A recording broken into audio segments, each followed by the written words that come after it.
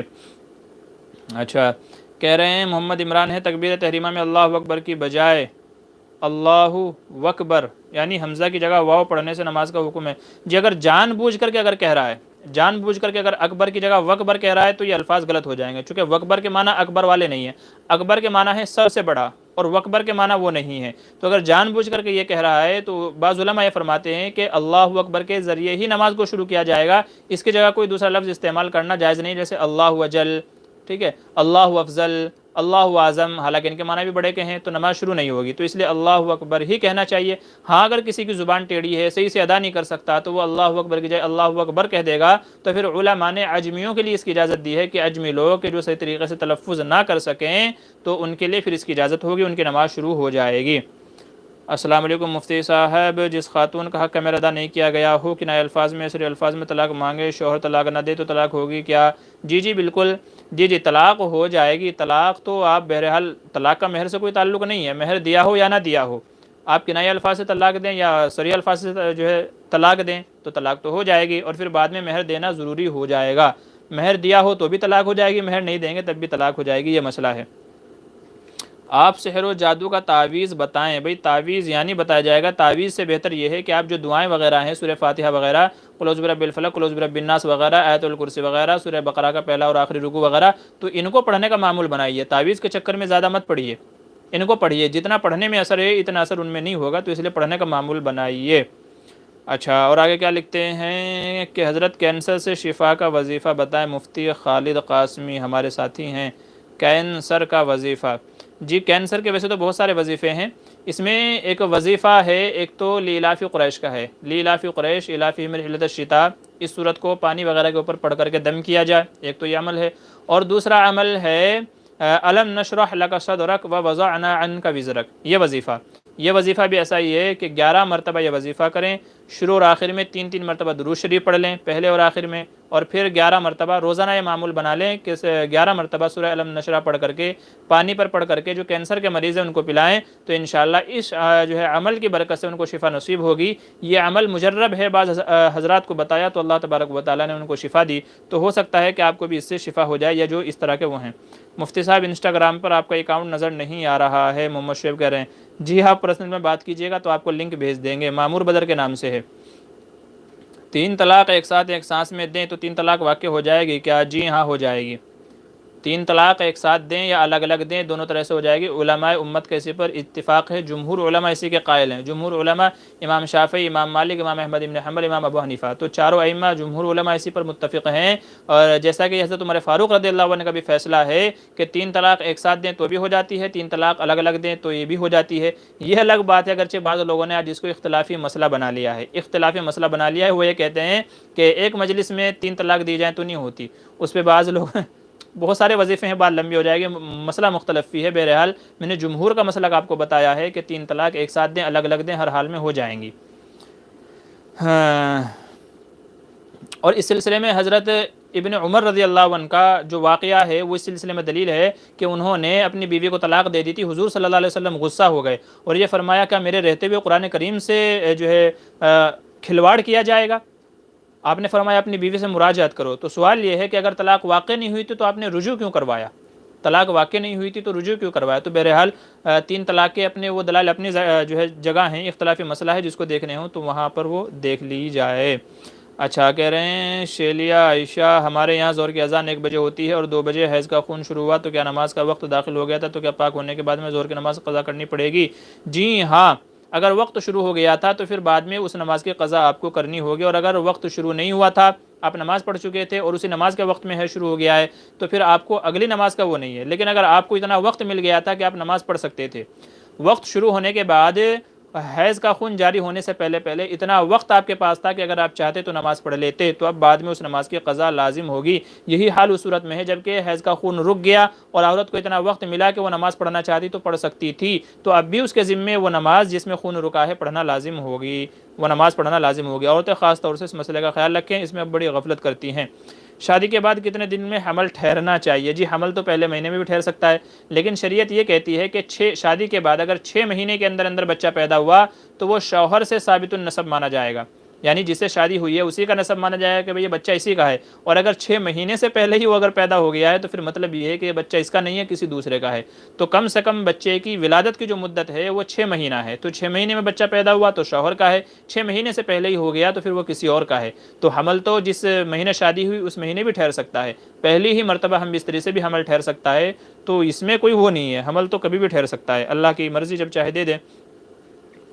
Aloe vera کے فائدے بتائیں اور طریقہ استعمال بھی بتائیں۔ جی یہ ایلو ویرا اگر آپ اسکن پہ لگائیں گے، چہرے پہ لگائیں گے تو چہرے میں خوبصورتی بھی پیدا ہوگی، جلا بھی جو ہے ہوگا اس کا، اور اگر آپ اس کا حلوہ بنا کر کے کھائیں گے تو اس کا حلوہ بنانے کا بھی طریقہ ہے۔ ہمارے استاذ محترم جو ہے اس کا حلوہ بنایا کرتے تھے، حافظ طیب صاحب جو قاتلے کے رہنے والے تھے، ہمارے استاذ تھے حفظ کے، تو ان کے پاس ہم بہت ساری کتابیں پڑھی ہیں ہم نے۔ ہمارے دوست مفتی شعیب عالم صاحب ہیں جو ابھی دلی میں ہیں، تو ان کے والد صاحب وہ تو بڑا عمدہ اس کا حلوہ بنایا کرتے تھے اور اساتذہ میں تقسیم کیا کرتے تھے۔ تو اگر حلوہ بنا کر کے کھائیں گے تو صحت کے لیے بڑا جو ہے نفع بخش ہے، غذا ملتی ہے، خاص کر سردیوں میں بہت بہترین غذا ہے۔ اور اگر آپ اس کا لیپ بنا کر کے یا اور دوسرے طریقے سے استعمال کریں گے تو جلد کی اسکن کے لیے، کھال وغیرہ کے لیے بڑا مفید ہے۔ بہت سارے طریقے ہیں جس طریقے سے استعمال کریں گے تو اسی طریقے سے اس کا فائدہ بھی ہوگا۔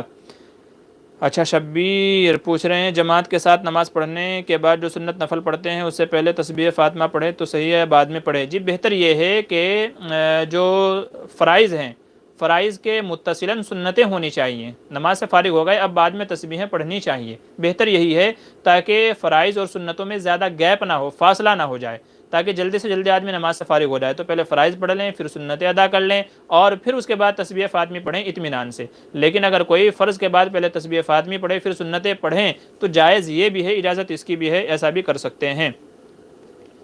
کیا مرنے کے فوراً بعد انسان کا حساب کتاب ہوتے ہی جنت چلے جائیں گے یا قیامت تک انتظار کرنا پڑے گا؟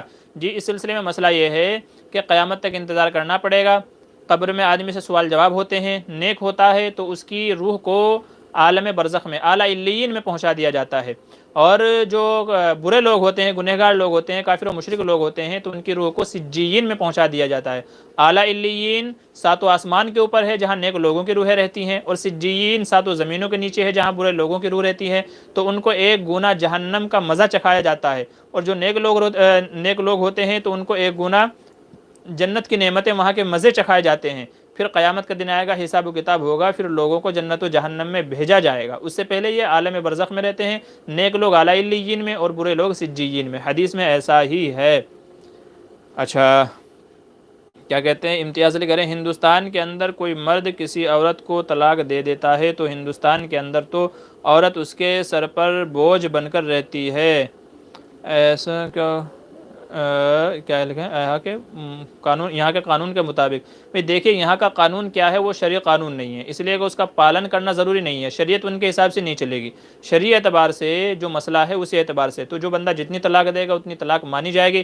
اگر گورنمنٹ یہ کہتی ہے کہ کوئی 3 طلاق دے دے لیکن نہیں مانی جائے گی تو ایسا نہیں ہے، ایسا نہیں ہے۔ 3 طلاق دے دی ہے تو شرعی اعتبار سے علیحدگی ضروری ہے، الگ ہونا ضروری ہے۔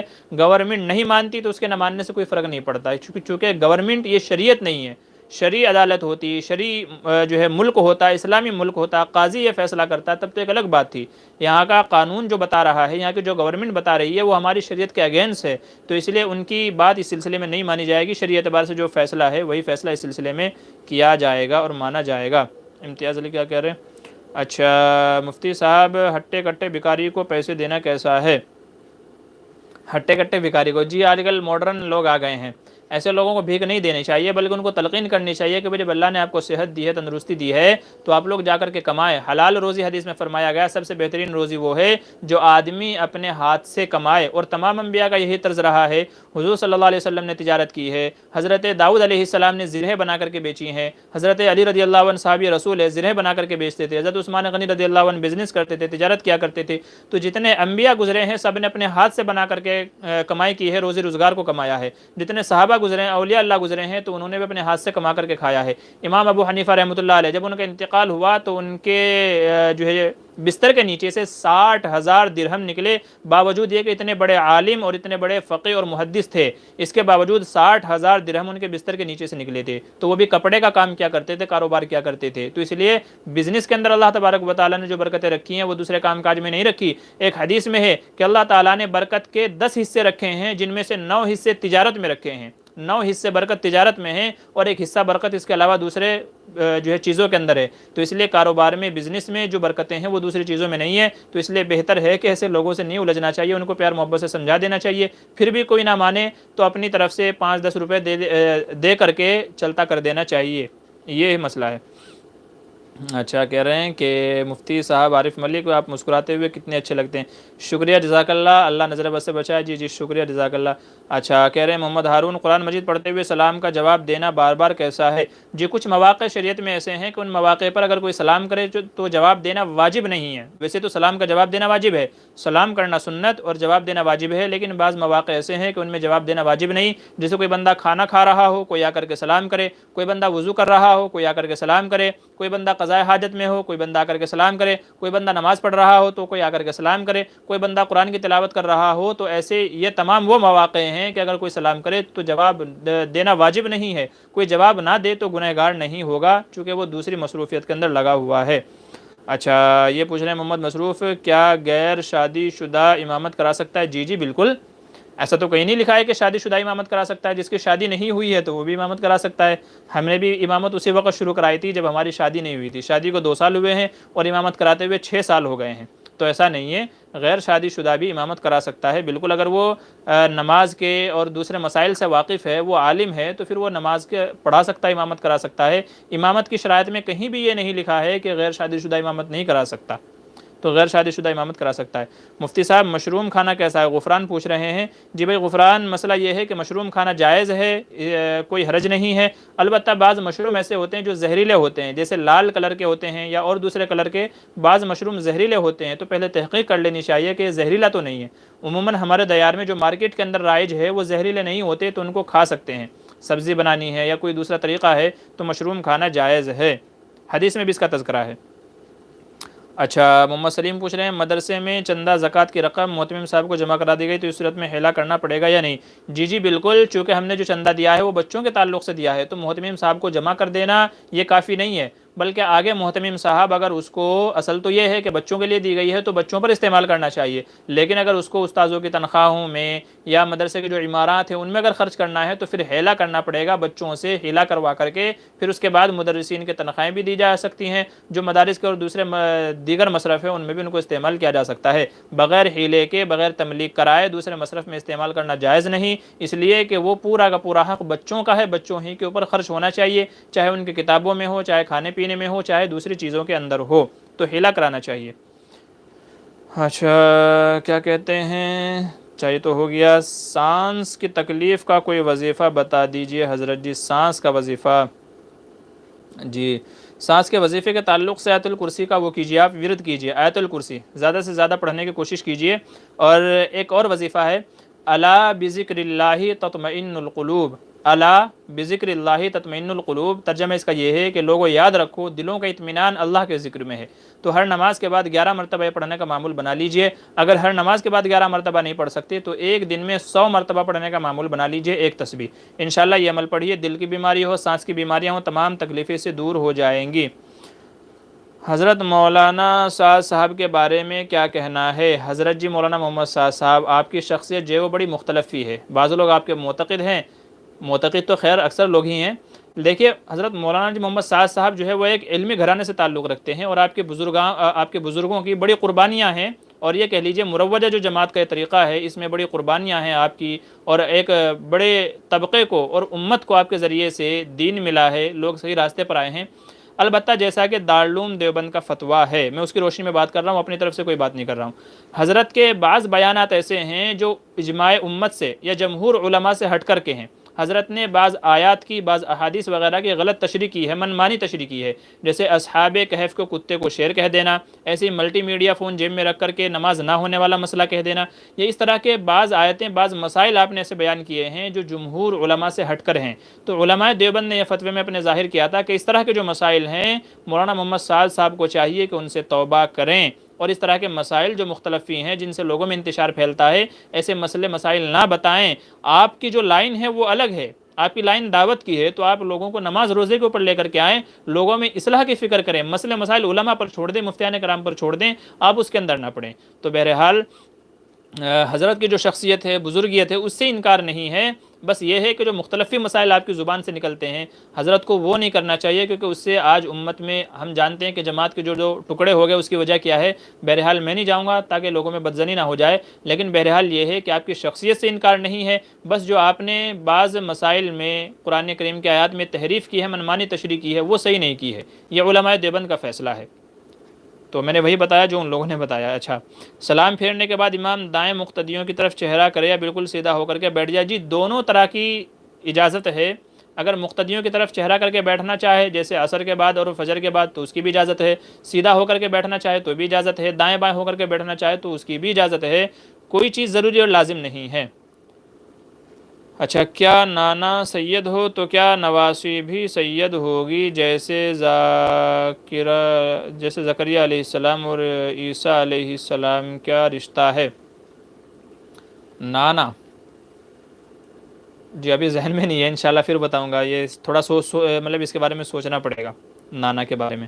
دادا کا تو ہے، چونکہ اسی کی نسل ہے، دادا ہے تو اسی کی نسل ہے، تو ظاہر سی بات ہے کہ کیونکہ اصل نسل باپ سے چلتی ہے، ماں سے نہیں چلتی، نسل جو ہے وہ اصل میں باپ سے چلتی ہے، تو اگر باپ سید ہے، دادا سید ہے، تب تو وہ سید کہلائے گا، لیکن اگر نانا سید ہے تو پھر شاید وہ سید نہیں کہلانا چاہیے۔ فی الحال یہ ذہن میں ہے، انشاءاللہ باقی تحقیق میں آپ کو بعد میں بتاؤں گا۔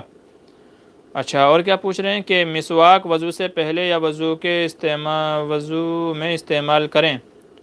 جی وضو سے پہلے اور وضو میں بہتر ہے کہ وضو میں کرنی چاہیے، جب بندہ وضو کر رہا ہے تو اس وقت اس کو مسواک کا استعمال کرنا چاہیے۔ امام شافعی رحمۃ اللہ علیہ فرماتے ہیں جب نماز کھڑی ہونے لگے تب مسواک کرنی چاہیے۔ بہرحال بہتر طریقہ یہ ہے کہ وضو کے وقت استعمال کرے، اور اگر کسی کا وضو ہے تو پھر مسجد میں داخل ہونے سے پہلے مسواک کر لے اور نماز سے پہلے مسواک کر لے، یہ بہتر ہے۔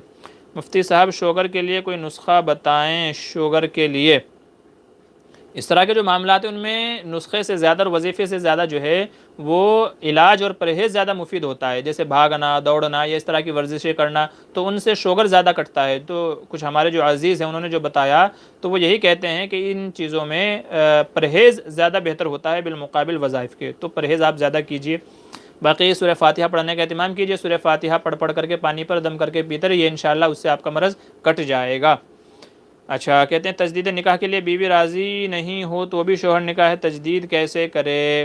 بھی تو تجدید نکاح ہے، بیوی تو پہلے سے ہی نکاح کے اندر ہے، اگر ہم کو پتہ ہے کہ بیوی پہلے سے ہی نکاح کے اندر ہے تو اس کی رضامندی کوئی ضروری نہیں ہے، اس کی طرف سے اجازت، وہ پہلے سے ہی بیوی ہے، بہرحال اگر اس کو منا لیا جائے تو اچھی بات ہے، لیکن تجدید میں کوئی ایسا خاص مسئلہ نہیں ہے۔ اچھا، جمعے کے دن 1000 مرتبہ درود پڑھنے سے مرنے سے پہلے جنت کا ٹھکانہ دکھایا جائے گا، کیا یہ حدیث موجود ہے؟ جی فی الحال میرے ذہن میں یہ حدیث موجود نہیں ہے، تو انشاءاللہ میں بعد میں اس کے بارے میں دیکھ کر کے تحقیق کر کے آپ کو بتاؤں گا یہ روایت ہے بھی کہ نہیں۔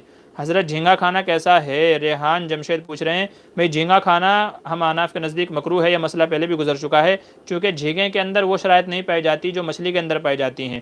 علماء احناف فرماتے ہیں کہ دریائی جانوروں میں صرف مچھلی حلال ہے، باقی سب حرام ہے، اور جھینگا مچھلی نہیں ہے، اس لیے ہمارے یہاں مکروہ ہے۔ امام شافعی رحمۃ اللہ علیہ کہتے ہیں کہ نہیں، جھینگا بھی مچھلی ہے، تو اس لیے ان کے نزدیک کھانا جائز ہے۔ اس لیے ہم نے یہ کہا کہ جب ایک امام جائز کہتا ہے، دوسرے امام جو ہے اس کو مچھلی نہیں مانتے، تو بیچ کا راستہ اپنایا گیا کہ اگر کوئی کھانا چاہے تو بہرحال اس کی گنجائش ہے، لیکن بہرحال مکروہ ہوگا، کھانا نہیں چاہیے، ہم تو نہیں کھاتے۔ جی مفتی صاحب سر کے بال بہت جھڑتے ہیں اور بال بہت کم ہو گئے ہیں، کوئی نسخہ بتائیے۔ آپ نسخے پوچھ رہے ہیں، جتنے بھی پوچھ رہے ہیں تو سر کے بال اگر آپ کے جھڑ رہے ہیں تو آپ ایسا کیجئے، سورہ فاتحہ 7 مرتبہ سرسوں کے تیل پر پڑھ کر کے دم کر لیجئے، اور نہانے کے پہلے سر کے اندر اس کا استعمال کیجئے، سر میں مالش کیجئے، پھر اس کے بعد جا کر کے نہائیے، اور پھر واپس آنے کے بعد پھر اسی تیل کو استعمال کیجئے۔ یہ عمل آپ تقریباً 40 دن تک آپ کیجئے انشاءاللہ. 7 بار سورہ فاتحہ سرسوں کے تیل پر پڑھ کر کے نہانے سے پہلے اور نہانے کے بعد میں دونوں وقت استعمال کیجئے اور پھر مجھے بتائیے گا انشاءاللہ کہ کیا رزلٹ رہا ہے. امید ہے کہ آپ کا مسئلہ حل ہو جائے گا. السلام علیکم. مسواک کرنے کا صحیح استعمال کیسا ہے؟ جی مسواک کے تعلق سے ہماری ویڈیو انشاءاللہ میں آج کل میں اپلوڈ کرنے والا ہوں. مسواک کیسی ہونی چاہیے، کتنی لمبی ہونی چاہیے، کتنی موٹی ہونی چاہیے، استعمال کیسے کرے، پورا طریقہ انشاءاللہ آپ وہاں پر دیکھ لیجئے گا، میں انشاءاللہ وہ بتا دوں گا. سر پر کالا رنگ کر سکتے ہیں یا نہیں؟ کالا کلر استعمال کرنا جائز نہیں ہے. سر کے اوپر کالا کرنے سے منع کیا گیا حدیث میں. ہاں براؤن کر سکتے ہیں، ریڈش کر سکتے ہیں، یلو یا جو بھی اور دوسرے کلر ہیں وہ کر سکتے ہیں. بلیک نہیں کر سکتے، چونکہ بلیک کلر کرنے سے آدمی کی اپنی عمر، جوانی یا بالوں کا کلر چھپانا ہوتا ہے، تو اس سے منع کیا گیا. حضرت ابو بکر صدیق رضی اللہ عنہ کے والد کو جب حضور صلی اللہ علیہ وسلم کی خدمت میں لایا گیا تو آپ نے فرمایا غیروا ھذا الشیب، کہ جو سفیدی ہے اس کو کسی دوسرے رنگ سے بدل دو، مطلب مہندی لگا لو. تو سب سے بہتر مہندی ہے. ہمارے بزرگ، ہمارے اکابر اکثر مہندی ہی استعمال کرتے ہیں.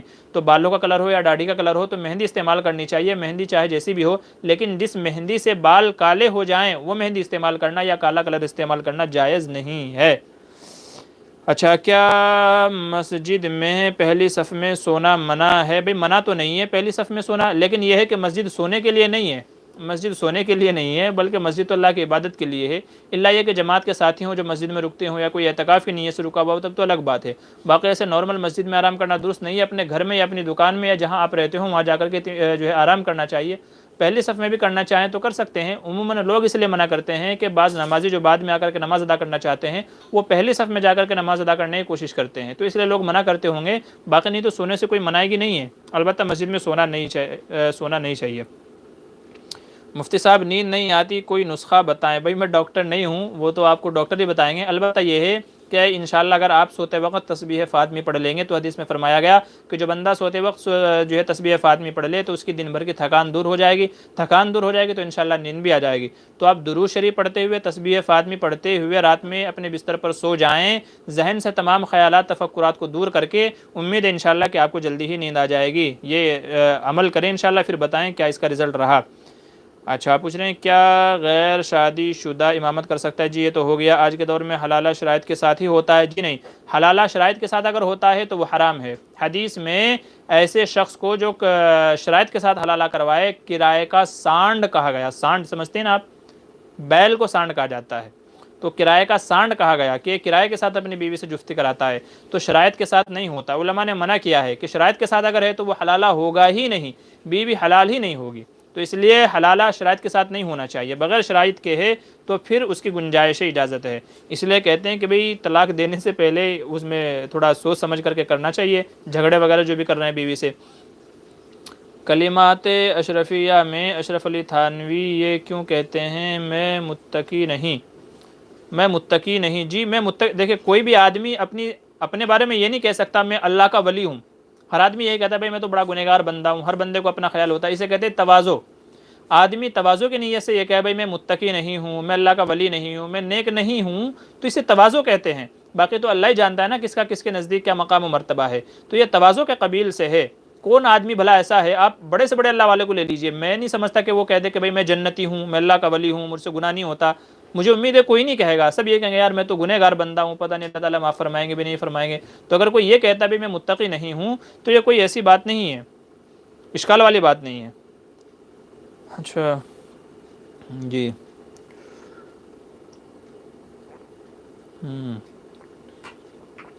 کیا پوچھ رہے ہیں؟ شکریہ، جزاک اللہ. اچھا امامت کرتے ہوئے تنہا نماز پڑھتے ہوئے سورہ فاتحہ اور تشہد کا کوئی حرف چھوٹ گیا.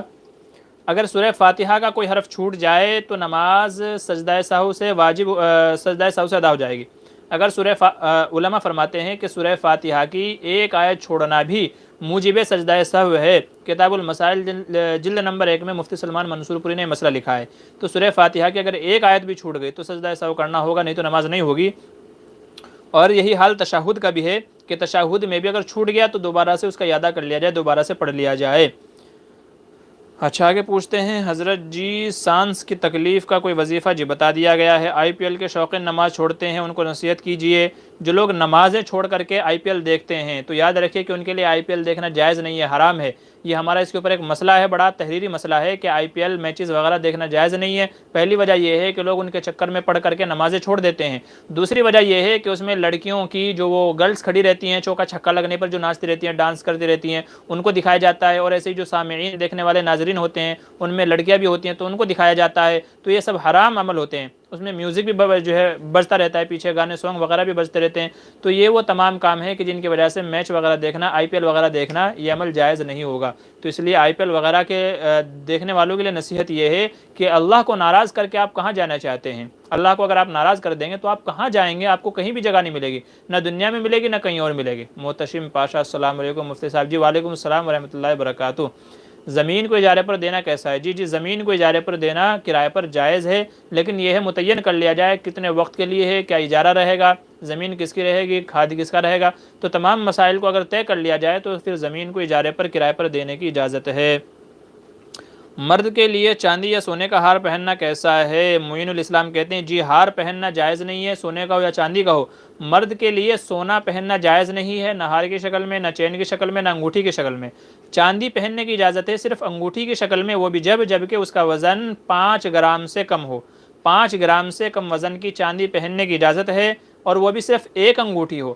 مرد کے لیے چاندی کی 2 انگوٹھیاں، 3 انگوٹھیاں، ایک سے زیادہ انگوٹھیاں پہننا بھی جائز نہیں، چھلے پہننا بھی جائز نہیں، صرف ایک چاندی کی انگوٹھی جس کا وزن 5 گرام سے کم ہو اس کی پہننے کی اجازت ہے۔ باقی کسی بھی طرح کا زیور چاندی کا ہو، سونے کا ہو، مرد کے لیے پہننا جائز نہیں ہے۔ اچھا کہہ رہے ہیں حضرت منافرہ زمانے جاہلیت میں کسے کہتے تھے اور اب کسے کہتے ہیں؟ منافرہ جی فی الحال میرے ذہن میں نہیں ہے، انشاءاللہ میں آپ کو بعد میں بتا دوں گا منافرہ کسے کہتے ہیں، ابھی ذہن میں نہیں ہے۔ اچھا بارشوں کے موسم میں اگر کیچڑ کے وجہ سے کپڑے خراب ہونے کا اندیشہ ہو تو کیا گھر میں نماز پڑھ سکتے ہیں؟ جی بھائی یہ تو کوئی شرعی عذر نہیں ہے، آپ کو چاہیے مسجد میں جائیں، مسجد میں جا کر کے جہاں چھینٹے وغیرہ لگ جائیں تو ان کو دھل لینا چاہیے، دھل کر کے نماز پڑھ لینا چاہیے۔ اور اگر آپ نماز کے جو ہے جماعت کے ثواب سے محروم ہونا چاہتے ہیں، مسجد کے ثواب سے آپ محروم ہونا چاہتے ہیں تو پھر آپ کی مرضی ہے، نماز آپ گھر میں پڑھیں گے تو نماز تو ہو جائے گی، لیکن بہتر یہی ہے کہ آپ صرف اس ڈر سے مسجد جانا نہ چھوڑیں۔ اگر کپڑے گندے ہو جاتے ہیں، چھینٹیں لگ جاتی ہیں تو پھر وہاں جا کر کے ان کو دھل لیا جائے، صاف کر لیا جائے، اس سے آپ کو جماعت کا بھی ثواب مل جائے گا، مسجد میں نماز پڑھنے کا بھی ثواب مل جائے گا۔ سفیان نام رکھنا کیسا ہے اور اس کے معنی کیا ہے؟ جی معنی کا تو پتہ نہیں ہے، عارف ملک پوچھ رہے ہیں، البتہ یہ ہے کہ سفیان نام رکھا جا سکتا ہے، سفیان نام رکھا جا سکتا ہے۔ صحابی رسول اور حضور صلی اللہ علیہ وسلم کے سسر کہہ لیجئے، حضور صلی اللہ علیہ وسلم کے سسر کا نام ہے حضرت سفیان، آپ کی جو ہے رضی اللہ عنہ، آپ کی جو ہے شخصیت بڑی مشہور ہے، تو اس لیے سفیان نام رکھنے میں کوئی مذائقہ نہیں ہے۔ زمین کو اجارے پر دینا جائز ہے جی، جس خاتون کا مہر ادا نہیں کیا کیا وہ ہم بسترے کے لیے منع کر سکتی ہے؟ جی بالکل، اگر کسی عورت کا مہر ادا نہیں کیا شوہر نے تو جب تک مہر ادا نہ کر دیا جائے، اگر مہر نقد تھا، یاد رکھیے اگر شادی کے وقت میں عورت کا مہر نقد متعین کیا گیا تھا کہ شوہر نقد مہر دے گا، تو اگر عورت چاہے تو مہر کی ادائیگی سے پہلے منع کر سکتی ہے، کیونکہ مہر کی علماء نے تعریف ہی یہ کی ہے کہ شوہر جو بیوی سے نفع اٹھاتا ہے اس کا بدلہ ہے، یہ اس کے بدلے میں مہر متعین کیا گیا ہے کہ جو زندگی بھر عورت کو یوز کرتا ہے، استعمال کرتا ہے، اس کے بدلے میں مہر رکھا گیا ہے، تو اگر عورت چاہے تو منع کر سکتی ہے اس صورت میں جب کہ مہر نقد متعین کیا گیا ہو۔ اور اگر مہر مؤجل ہو یعنی ادھار رکھا گیا ہو، یہ عورت جب مانگے تب دوں گا، اگر اس طرح کی شرط ہو تو پھر عورت کو منع کرنے کی اجازت نہیں ہے، پھر شوہر بغیر مہر ادا کیے بھی جو ہے اپنا کام کر سکتا ہے۔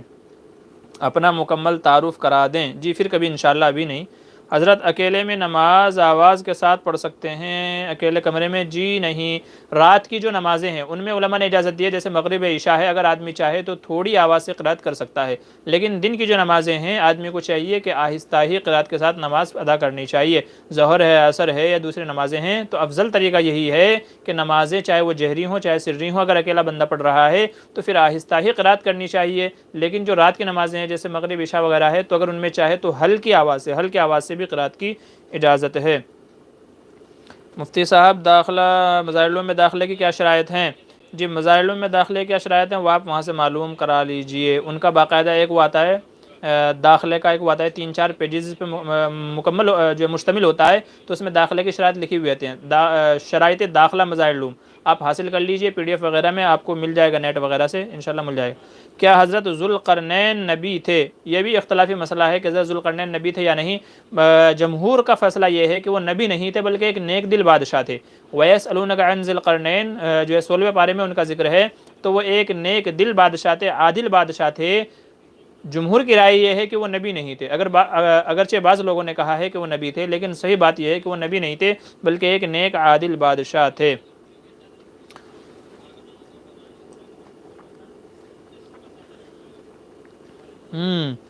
مسئلہ معلوم کرنا ہے کہ اگر کوئی شخص اپنی ہونے والی بیوی کا وکیل بنا تو نکاح کرنے سے پہلے لڑکی کی طرف سے لڑکے کی وکالت کب تک باقی رہے گی؟ اگر وکیل بنایا کسی کو تو جب تک نکاح نہیں ہو جاتا تب تک باقی رہے گی، بس اس کے بعد نہیں۔ نکاح ہو گیا ہے یا اپنے سے نکاح کر لیا ہے تو وکالت ختم ہو گئی۔ تو نکاح کی وکالت بنائی تھی، نکاح کا وکیل بنایا تھا، نکاح ہو گیا ہے تو بس ختم ہو گئی۔ یا تو یہ تھا کہ بھئی میں ابھی نکاح ہونے جا رہا ہے یا فلاں وقت میں نکاح ہوگا، تو اگر ایسا اشارتاً اور کنایتاً یا صراحتاً متعین ہو جاتا ہے کہ بھئی فلاں وقت کے لیے آپ کو وکالت ہے، جیسے ابھی 5 دن کے بعد نکاح ہونے والا ہے تو 5 دن تک آپ کو اجازت ہوگی، اس کے بعد اگر 10 دن مطلب وہ ڈیلے ہو گیا، لیٹ ہو گیا اور 1 مہینے کے بعد نکاح ہونے والا ہے تو پھر آپ کو دوبارہ سے اس کی اجازت لینی پڑے گی۔ تو یہ مسئلہ ہے۔ حضرت السلام علیکم، بواسیر خونی ہونے پر نماز کے لیے کیا حکم ہے اگر خون آتا ہو؟ جی بھائی، جس بندے کو مسلسل خون آتا ہے، اگر کسی کو خون رک جاتا ہو کسی وقت میں تو اس کے لیے مسئلہ یہ ہے کہ جب خون رک جائے تب نماز ادا کرے۔ ایسے لوگ اگر چاہیں تو مسجد میں نہ آئیں تو بہتر ہے، تو گھر میں نماز پڑھ لیں۔ تو اگر ظہر سے لے کر کے عصر کے بیچ میں کوئی وقت ایسا مل جاتا ہے کہ اس میں خون رک جاتا ہے تو پھر ایسے وقت میں ان کو نماز پڑھنی چاہیے۔ اور اگر خون نہ رکتا ہو، ہر وقت مسلسل ٹپکتا ہی رہتا ہو، تو پھر علماء یہ فرماتے ہیں کہ وہ بندہ وضو کرے، اچھے سے صفائی کر لے اور پھر نماز پڑھ لے، بھلے ہی نماز کی حالت میں خون ٹپکتا کیوں نہ رہے۔ تو ایسے لوگ معذور کے حکم میں آئیں گے، اور معذوروں کے لیے شرعی مسئلہ یہی ہے کہ وہ عذر ہی کی حالت میں نماز پڑھتے رہیں، بھلے ہی عذر بھی ہوتا رہے، تو بھلے ہی خون ٹپکتا رہے تو وہ نماز پڑھتے رہیں گے۔ عصر کے لیے نیا وضو کرے، پھر مغرب کے لیے نیا جو ہے وضو کرے، پھر عشاء کے لیے نیا وضو کرے، یعنی ہر فرض نماز کے لیے نیا وضو کرے۔ اور جب ایک بار وضو کر لیا ہے تو اب اس کی سنت نوافل وغیرہ سب پڑھنا جائز ہے۔ اگلی نماز کا وقت آئے تو نیا وضو کرے، پھر اگلی نماز کا وقت آئے تو نیا وضو کرے، تو ہر نماز کے لیے نیا وضو کر کے جتنی چاہے نوافل وغیرہ ادا کر سکتا ہے۔ ٹھیک ہے، یہ معذور کا حکم ہے۔ اچھا، کہہ رہے ہیں ڈریم 11 ایپ میں پیسے لگا کر جیت کے پیسہ کمانا کیسا ہے؟ جی یہ جوا اور سود اور سٹے کی شکل ہے، جوا سدا جو ہے سٹا وغیرہ کی شکل ہے، تو اس لیے لگانا جائز نہیں ہے، الا یہ کہ اس کی مزید تفصیل اگر آپ ہمیں بتائیں گے تو انشاءاللہ پھر اسی حساب سے مسئلہ ہو جائے گا، لیکن عموماً اس طرح کے ایپ میں جوا سٹا ہی ہوتا ہے تو اس لیے نہیں لگانی چاہیے۔ اچھا مفتی صاحب، آپ تھمنیل کس ایپ سے بناتے ہیں؟ جی میں تھمنیل جو بناتا ہوں وہ کورل ڈرا سے بناتا ہوں، ان پیج سے اردو میٹر لکھتا ہوں اور پھر جو ہے کورل ڈرا میں جا کر کے اس کو سیٹ کر لیتا ہوں، یہ طریقہ ہوتا ہے۔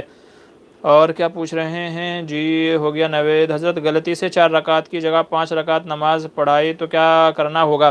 جی اگر 4 رکعت والی نماز میں غلطی سے 5 پڑھا دی تو اگر چوتھی رکعت میں بیٹھے تھے تو آخر میں سجدہ سہو کر لے، نماز ہو جائے گی، اور اگر چوتھی رکعت پہ نہیں بیٹھے تھے تو پھر نماز نہیں ہوگی، کیونکہ چوتھی رکعت پہ بیٹھنا فرض ہے۔ 4 رکعت والی نماز میں 2 رکعت پہ بیٹھنا واجب، 4 رکعت پہ بیٹھنا فرض ہے، تو اگر چوتھی رکعت پہ بیٹھے تھے اور پھر 5ویں کے لیے کھڑی ہو گئے، 5ویں مکمل کر لی یا 6ٹھی بھی مکمل کر لی تو ایسی صورت میں نماز ہو جائے گی، لیکن اگر چوتھی رکعت پہ نہیں بیٹھے تھے تو ایسی صورت میں فرض چھوٹ گیا، اور فرض اگر چھوٹ جاتا ہے تو پھر چاہے سجدہ سہو بھی کر لیں تب بھی نماز نہیں ہوتی، تو فرض کی تلافی سجدہ سہو سے نہیں ہوتی، لہٰذا اگر چوتھی رکعت پہ بیٹھے تھے تو سجدہ سہو کر لیں، نماز ہو جائے گی، اور اگر چوتھی رکعت پہ نہیں بیٹھے تھے تو سجدہ سہو سے بھی نماز نہیں ہوگی، نماز دوبارہ پڑھنی پڑے گی۔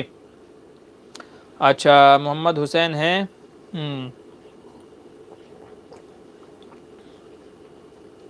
حضرت والا ایک بات پوچھنی ہے، اشرف علی تھانوی نے یہ کیوں کہتے ہیں کہ سکون اللہ سے ذکر نہیں ہے، سکون تو مزی میں ہے؟ ارے بھائی مجھے لگ رہا ہے کہ آپ یہاں صرف جو ہے نا وہ مختلفی مسائل ہی کرنے کے لیے۔ بھائی محمد حسین صاحب، آپ کو مولانا اشرف علی تھانوی کے تعلق سے جتنے بھی اعتراضات ہیں آپ مجھ سے پرسنل نمبر پر رابطہ کیجئے، آپ کے جو بھی مسائل ہیں برائے کرم ان کو یہاں نہ ذکر کیجئے، کیونکہ یہ جو ہم نے لائے سوال جواب کی مجلس ہے یہ اختلافی مسائل کے لیے نہیں ہے، یا بزرگوں پہ اکابر پہ اعتراضات کے لیے نہیں ہے، اس کے لیے انشاءاللہ دوسرا موقع ہے، آپ کے جتنے بھی اعتراضات ہیں سب کو دور کریں گے، سب کو بتائیں گے، لیکن یہاں آپ اس طرح کے سوال مت پوچھیے گا، انشاءاللہ بعد میں سب کا جواب دیں گے آپ کو۔ ٹھیک ہے، یہاں تو روزمرہ ہمارے ساتھ جو پیش آتے ہیں، جیسے دوسرے لوگ پوچھ رہے ہیں نماز کے، روزے کے، زکوٰۃ کے، جو دوسرے لوگ مسائل پوچھ رہے ہیں اس طرح کا مسئلہ ہے وہ پوچھیں، انشاءاللہ وہ آپ کو یہاں بتایا جائے گا۔ یہ اختلافی مسائل برائے کرم یہاں نہ چھیڑیں۔ اچھا، کچھ لوگ غیر مسلموں کو قرآن کا انگلش میں ٹرانسلیشن بیچتے ہیں، کیا ایسا کرنا جائز ہے؟ جی جی بالکل، غیر مسلم کے بارے میں اگر ہم کو پتہ ہے کہ بھئی یہ بے ادبی نہیں کرے گا، اس کو جلائے گا نہیں، اس کی بے ادبی نہیں کرے گا، بے حرمتی نہیں کرے گا، تو پھر ایسے غیر مسلم کو قرآن کریم دینا یا قرآن کریم کے انگلش ٹرانسلیشن دینا جائز ہے، تاکہ امید ہے کہ وہ پڑھ کر کے اس کے دل میں اللہ تبارک و تعالی ایمان کی حرارت پیدا کر دیں اور وہ مسلمان ہو جائے، جس کا ہم کو بھی انشاءاللہ ثواب ملے گا۔ جس عورت کا حق میرا ادا نہیں کیا گیا تھا تو حق طلاق کس کو ہے؟ جی طلاق کا حق تو مرد کو ہی ہے، طلاق کا اختیار اور طلاق کا حق جو ہے شریعت نے مرد کو دیا ہے، عورت کا مہر ادا کیا گیا ہو یا نہیں، عورت کو طلاق کا حق نہیں ہے، تو طلاق کا حق مرد کو ہے، مرد ہی طلاق دے سکتا ہے، اس کا مہر سے کوئی تعلق نہیں ہے۔ عورت اگر نہیں رہنا چاہتی، طلاق لینا چاہتی ہے تو پھر خلا لے، یا تو پھر شریعت جو ہے عدالت میں جا کر کے دعویٰ کرے، تو اس کا الگ طریقہ ہے۔ بہرحال طلاق کا جو وہ ہے وہ مرد کو ہی ہے۔ اچھا، یہ پوچھ رہے ہیں کہ تبسم زینب ہیں، سود والے پیسے کو غریبوں میں بانٹنا کیسا ہے، اور اس پیسے کو کہاں کہاں استعمال کرنا چاہیے؟ کیا سود کے پیسے سے کچھ پیسہ ادھار سمجھ کر استعمال کر سکتے؟ جی نہیں، سود کے پیسے کو اپنی ضروریات میں استعمال کرنا، کسی کو ادھار دینا جائز نہیں ہے، غریبوں کا ہی حق ہے، غریبوں کو ہی دے دینا چاہیے بغیر ثواب کی نیت سے۔ یہ پیسہ جو ہے وبائی پیسہ ہے، اس پیسے کی وجہ سے اللہ کی طرف سے مصیبتیں آ سکتی ہیں، اس لیے جتنی بھی جلدی ممکن ہو سکے اپنے گھر سے، اپنے پاس سے سود کی رقم کو ادا کر دیں، تاکہ غریبوں کی بھی مدد ہو جائے اور ہم بھی گناہوں سے بری و ذمہ ہو جائیں۔ اپنے استعمال میں لانا، کسی کو قرض دینا جائز نہیں ہے۔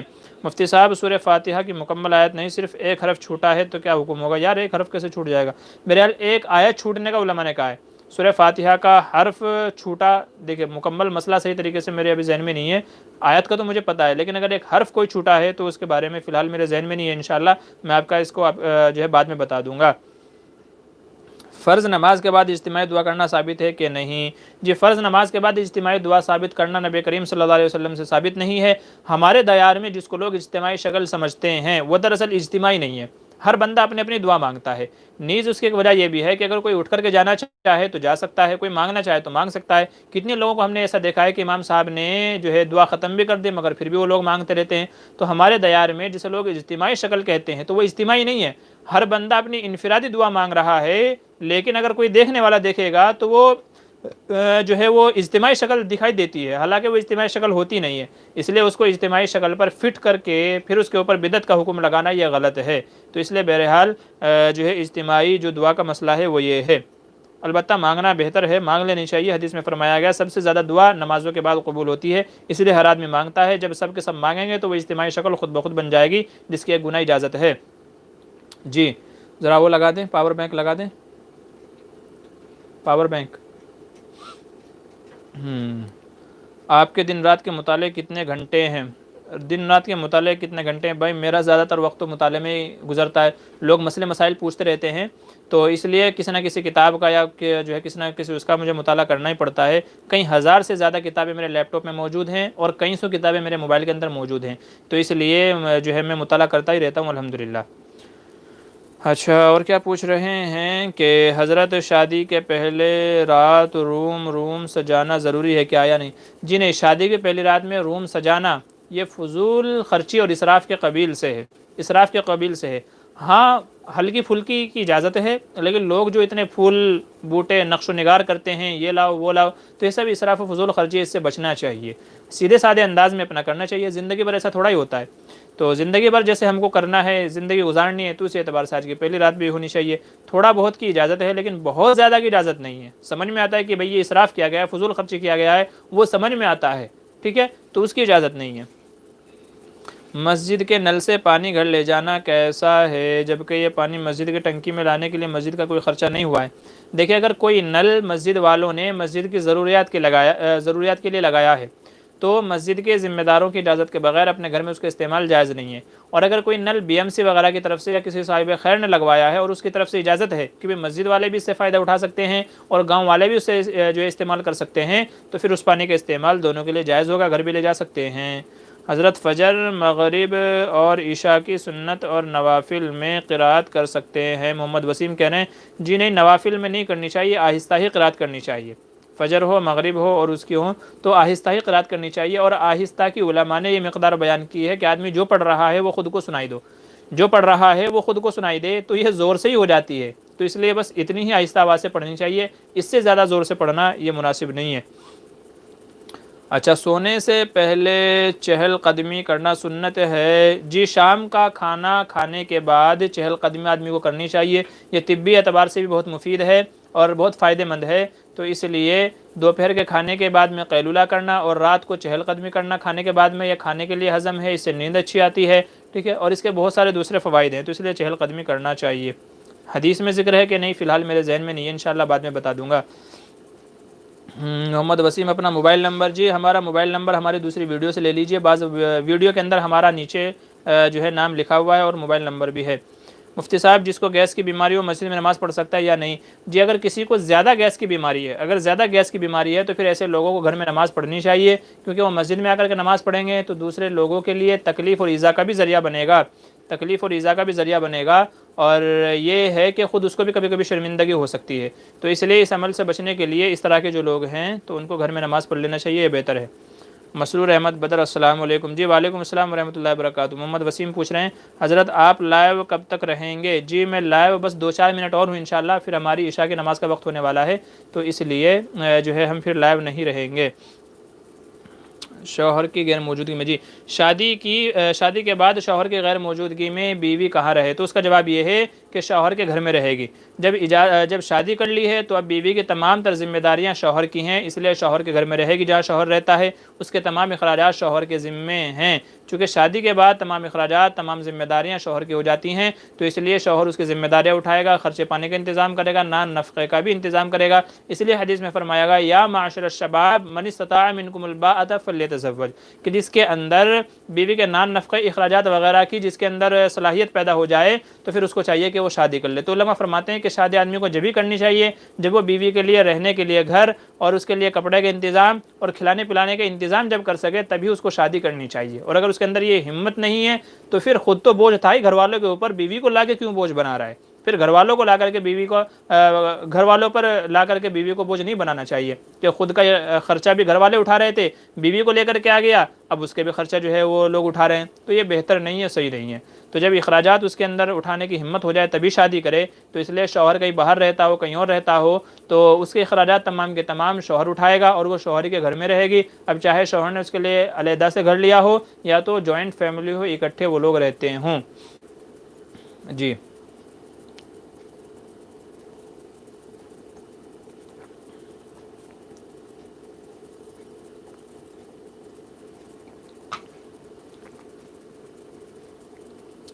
جی، اس کے علاوہ اور کسی کا کچھ سوال ہے تو بتا دیجئے،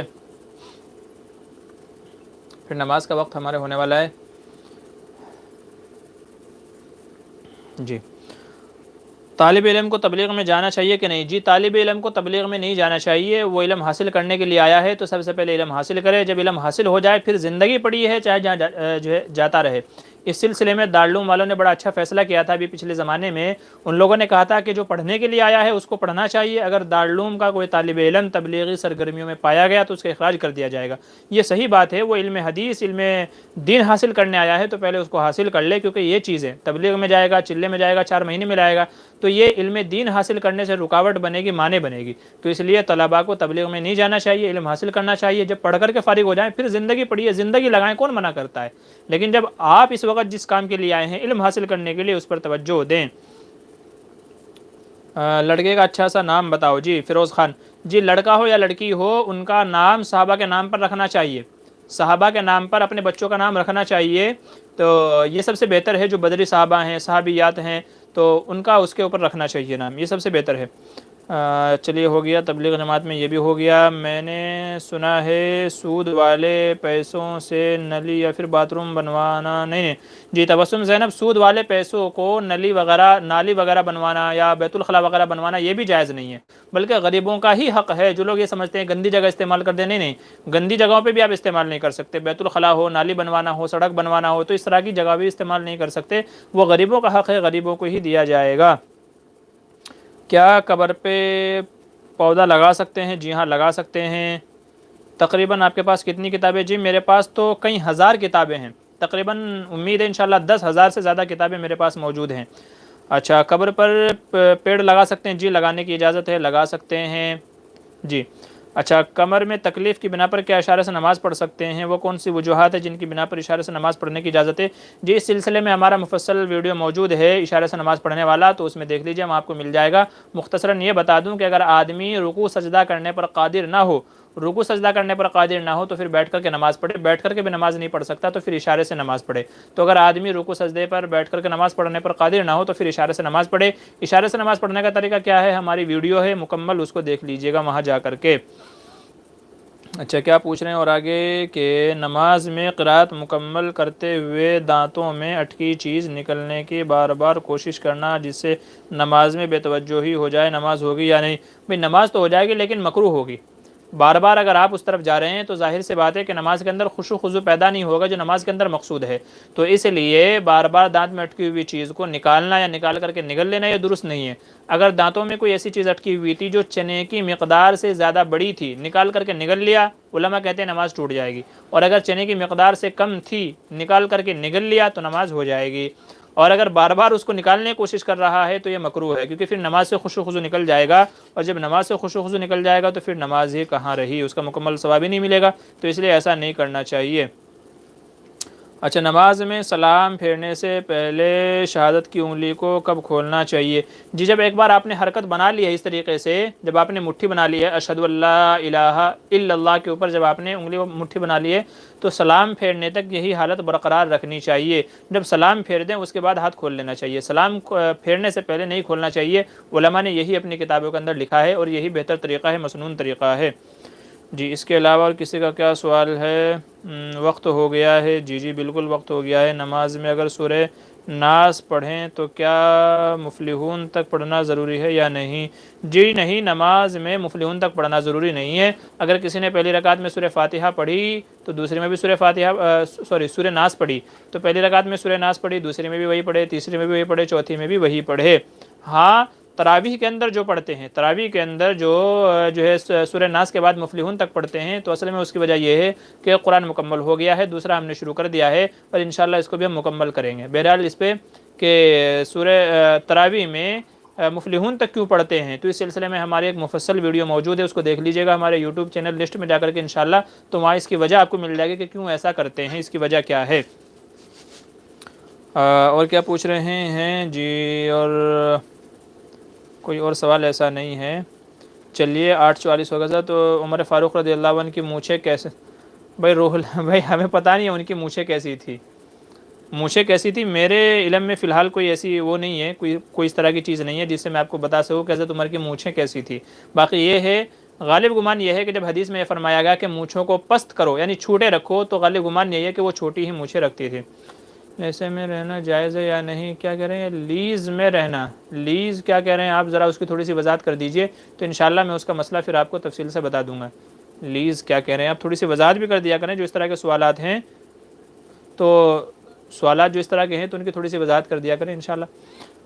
کیا کہہ رہے ہیں کہ تفسیر کی کون سی کتاب کا مطالعہ کریں؟ جی تفسیر میں جو ہے تفسیر ابن کثیر بھی ہے، اس کا مطالعہ کر لیں، مولانا اشرف علی تھانوی کی ہے، اس کا بھی جو ہے مطالعہ کر لیں، مفتی تقی عثمانی صاحب کی ہے، اس کا بھی مطالعہ کر لیجئے۔ اس دور میں امیر اور مومن میں حدیث میں امیر المومنین کہا گیا ہے کہ جو مومنوں کا امیر ہے اس کی اطاعت کرنی چاہیے، مومنوں کا جو ہے مومنوں کا امیر، اور یہ ہوگا اسلامی ممالک کے اندر، جو اسلامی ممالک ہیں وہاں کا جو بادشاہ ہے، وہاں کا جو قاضی ہے وہ امیر کے حکم میں ہے تو ان کی اطاعت کرنا واجب ہوگی۔ ہمارے ممالک کے اندر جن کو ہم ویسے امیر بنا دیتے ہیں، جماعت کا امیر بنا دیتے ہیں، تو حقیقت میں وہ امیر نہیں ہے کہ جن کی اطاعت کا حکم حدیث میں دیا گیا ہے، یہ تو ہم نے ایک ذمہ دار کی حیثیت سے بنا لیا، اور جب کسی کو ذمہ دار بنا لیا تو پھر بہتر یہی ہے کہ اس کی بات مانی جائے۔ اس کا مطلب یہ نہیں ہے کہ اس کو امیر بنا لیا تو وہ امیر ہی ہو گیا، اب ہر بات میں اس کی اطاعت کی جائے گی جو بھی وہ کہہ رہا ہے، تو ایسا نہیں ہے۔ وہ امیر وہ والا امیر ہے جسے ہم کہتے ہیں امیر المومنین۔ احناف میڈیا میں آپ کیا ہے کہہ رہے ہیں؟ احناف میڈیا میں جی احناف میڈیا جو مولانا راز گھمن کا ہے تو اس میں شرکت کرتا رہتا ہوں، ان کے بیانات میرے پاس آتے رہتے ہیں، باقی وہ وہاں الگ ملک ہیں تو اب تک ان سے رابطہ نہیں ہو پایا ہے۔ جزاک اللہ خیر، جی شکریہ، جزاک اللہ آپ کو بھی۔ السلام علیکم ورحمۃ اللہ وبرکاتہ۔ جب انسان جانور یا کیا کہہ رہے ہیں انسان جانور یا اور کیا کہنا چاہ رہے ہیں آپ ذرا دیکھ لوں. جب انسان یا جانور بچوں کو نظر لگ جائے تو اس کے اتارنے کا طریقہ کیا ہے؟ گاؤں میں لال مرچ سے اتارتے ہیں، اس کی کیا حقیقت ہے اور کیا پڑھنا چاہیے؟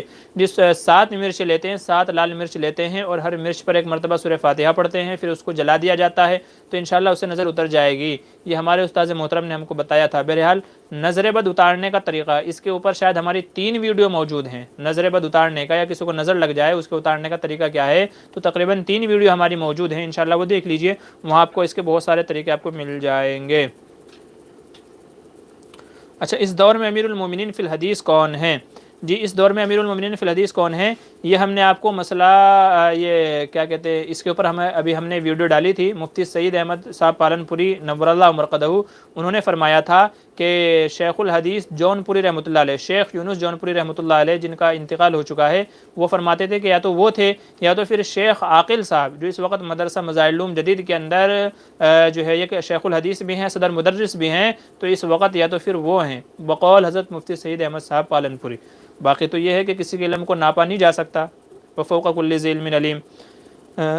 جی تیاگی، ہارون تیاگی کہہ رہے ہیں ماشاءاللہ بہت خوب. جی شکریہ، جزاک اللہ. اچھا، نفس کیا ہے؟ نفس پہ کیسے قابو پائیں؟ نفس میں کیسے جو ہے قابو پائیں؟ تو لا الہ الا اللہ کا زیادہ سے زیادہ ذکر کرتے رہیں، لا الہ الا اللہ کی ضربیں لگاتے رہیں، ذکر کرتے رہیں، اللہ کا دھیان جمائے رکھیں تو انشاءاللہ اس سے نفس قابو میں آ جائے گا. اچھا کیا ہے، تکیے پر قرآن رکھ سکتے ہیں کیا؟ جی جی رکھ سکتے ہیں تکیے پر. تکیہ اگر پاک صاف ہے تو رکھ سکتے ہیں، کوئی مذائقہ نہیں ہے. بہتر ہے کہ رحل وغیرہ رکھ لیجئے، رحل باکس وغیرہ. آپ کوئی ویب سائٹ بنا دیجئے. جی جی میں تلاش میں ہوں، کوئی بندہ رابطہ کرے، کوئی ویب سائٹ ہماری بنا دے مسئلے مسائل کی یا کوئی اس طرح کی انشاءاللہ، تو پھر اس کے بعد اس کے اوپر جو مسئلے مسائل کا کام ہے، تحریر یا تقریر، انشاءاللہ اس کو شروع کیا جائے گا.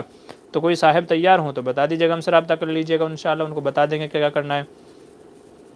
السلام علیکم ورحمۃ اللہ. بیوی رضوی شوہر دیوبندی ہو تو بعض مرتبہ کچھ مسائل میں فتوی میں اختلاف ہوتے ہیں نا، تو ایسے میں کس کو مانا؟ بھائی جو جس کو مانتا ہے اس کے مطابق عمل کر لے. جو رضوی ہے وہ اپنے مسلک پہ عمل کر لے، جو دیوبندی ہے وہ اپنے مسلک پہ عمل کر لے، کوئی اس کی بات ہی نہیں ہے. ٹھیک ہے، اگر دونوں کو کوئی ایک فتویٰ سمجھ میں آ جاتا ہے، دونوں کسی ایک پر عمل کر لے تو اچھی بات ہے، نہیں سمجھ میں آئے تو ہر کوئی اپنے اپنے کے مطابق عمل کر لے. ٹھیک ہے، کوئی لڑنے کی ضرورت نہیں ہے. مہر کتنا باندھنا چاہیے؟ جس شریعت کے اعتبار سے مرد کی حیثیت دیکھ کر کے مرد جتنا ادا کرنے کی طاقت رکھ سکتا ہو اتنا مہر باندھنا چاہیے. ایک بندے کی تنخواہ تو ہے 10,000، تم مہر باندھ دو 1,00,000، تو وہ کیسے ادا کرے گا؟ ٹھیک ہے، تو وہ کیسے ادا کرے گا؟ تو اس لیے مرد کی جو حیثیت ہے جتنا وہ دے سکتا ہے اتنا باندھنا چاہیے. آج کل کے زمانے میں 30-35 ہزار روپے، 40 ہزار روپے کوئی زیادہ بڑی رقم نہیں ہوتی، ہر آدمی دے سکتا ہے. تو میرے اپنے خیال سے 35-40 ہزار روپے مہر باندھ دینا چاہیے. یہ کم بھی نہیں ہے اور زیادہ بھی نہیں ہے. مرد چاہے تو 2-3 مہینے میں کما کر کے دے سکتا ہے انشاءاللہ. تو یہ مہر مناسب ہے میرے اپنے حساب سے. کسی نے نظر مانی، ادریس پوچھ رہے ہیں کہ فلاں کام ہو گیا تو اتنے روپے مسجد میں رکھوں گا تو کیا یہ نظر صحیح ہے؟ اور مسجد میں جی اگر مسجد میں پیسے دینے کی نہیں منت مانگتا ہے تو نظر بھی صحیح ہو جائے گی، اور پھر اس کے بعد مسجد میں پیسہ دینا بھی صحیح مطلب اس کے اوپر واجب ہوگا. اگر منت مانتا ہے میرا کام ہو گیا تو مسجد میں اتنے روپے دوں گا، گھر بنواؤں گا، فلاں کو مدد کروں گا، یہ کروں گا، تو اگر وہ کام ہو جاتا ہے تو پھر نظر کو پورا کرنا واجب ہو جائے گا. موبائل کے ذریعے جمعہ کا خطبہ پڑھنا کیسا ہے؟ جی جی پڑھ سکتے ہیں، ہمارے اس کے اوپر بیان بھی ہے. اس کے اوپر لاک ڈاؤن کے زمانے میں کہ موبائل میں بھی دیکھ کر کے خطبہ پڑھا جا سکتا ہے، وہ ویڈیو وہاں دیکھ لیجئے. بہرحال اجازت ہے، اس کی کوئی جو ہے کوئی اس کے اندر مذائقہ نہیں ہے، پڑھ سکتے ہیں بہرحال. جی کیا عالم کو بھی چلہ لگانا ضروری ہے؟ بھائی عالم تو خود 15 سال لگا چکا ہوتا ہے، اس کو اب آپ چلہ کیا لگوائیں گے؟ اس نے تو 15 سال لگائے ہیں، تو آپ کے 50 چلے بھی ان 15 سالوں کا مقابلہ نہیں کر سکتے.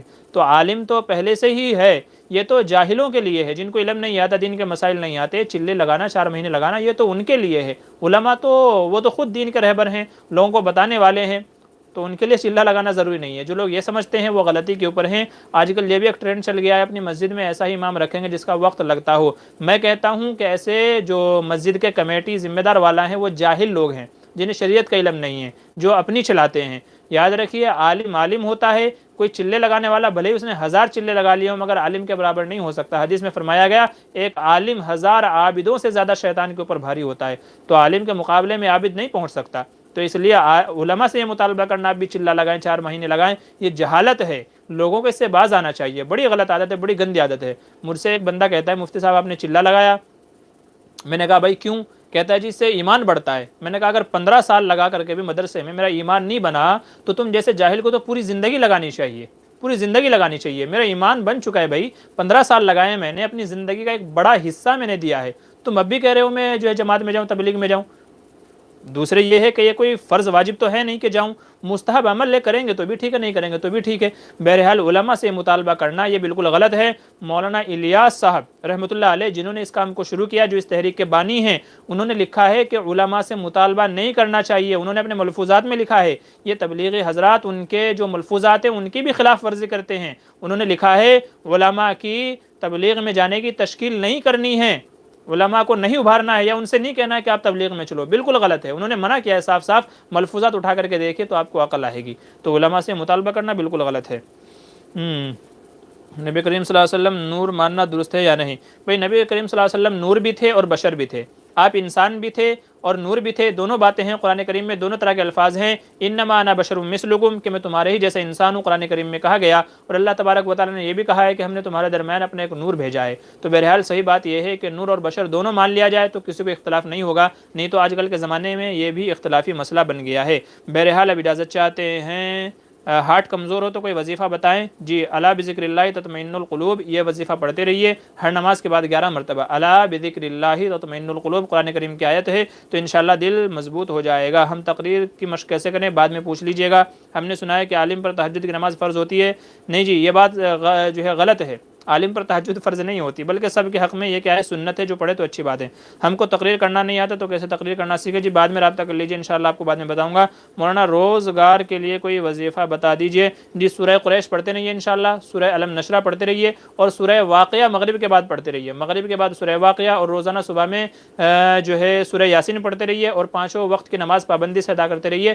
وقت میں برکت نہ ہو اور رزق میں برکت نہ ہو تو پھر ہم کو انشاءاللہ کہیے. تو اب اجازت چاہتے ہیں انشاءاللہ. بقیہ لوگوں کے جو سوال ہے وہ اگلے ہفتے, اگر کسی کا سوال کا جواب نہیں دے پائے ہوں تو پیشگی معذرت ہے. انشاءاللہ اگلے ہفتے آپ سوال پوچھ لیجیے گا, یا ویڈیو کے کمنٹ میں لکھ دیجیے گا, تو انشاءاللہ آپ کو جواب دے دیا جائے گا. دعا ہے اللہ تبارک و تعالیٰ سے کہ ان مسائل کو ہمارے لیے نافع بنائے, ہمیں سمجھ کر کے سیکھ کر کے عمل کی توفیق نصیب فرمائے. آمین ثم آمین. انشاءاللہ پھر ملیں گے اگلے اتوار کو اسی وقت میں, مغرب کے بعد سے لے کر کے عشاء تک. السلام علیکم. اب اجازت چاہتے ہیں.